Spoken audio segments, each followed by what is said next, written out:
Si vous aviez connu Istanbul dans les années 60, vous auriez été transporté dans un monde où le temps semblait couler différemment.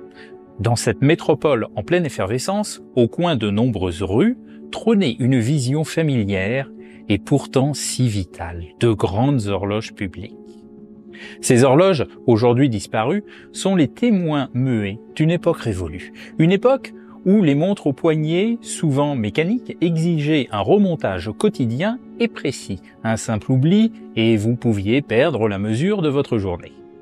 Quoi de plus pratique alors que ces sentinelles du temps qui offrent leur précision électrique à quiconque en avait besoin? Mais sur cette scène du quotidien ordinaire, préparez-vous à rencontrer un personnage hors du commun, un maître d'une arnaque aussi audacieuse qu'ingénieuse.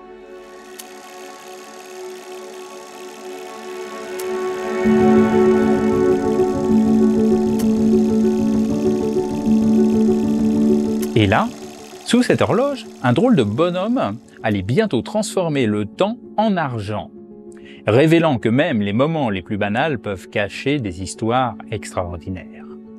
Dans le flux continu des citadins, chacun avec ses soucis, ses rendez-vous, un homme, un certain Ismaïl, un riche industriel du textile, s'approche de l'horloge de la place Bayazit, sa montre à la main, prêt à la remettre à l'heure exacte. Notre arnaqueur, Sulun Osman, l'a repéré de loin. Il l'attend.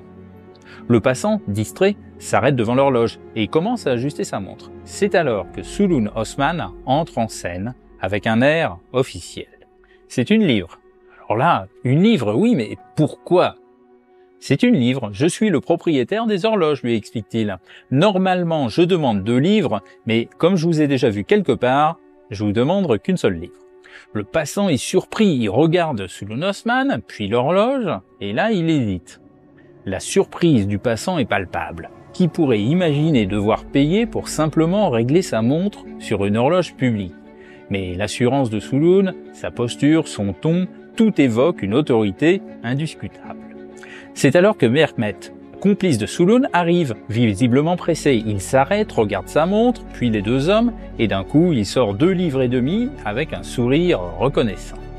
Devant son exemple, Ismaïl paye une livre. Sulun tient sa proie. La discussion s'engage et continue dans un café proche, à grands coups d'alcool évidemment. Ismaïl a beaucoup de questions pour le propriétaire des horloges. Quel est le revenu quotidien de ces horloges?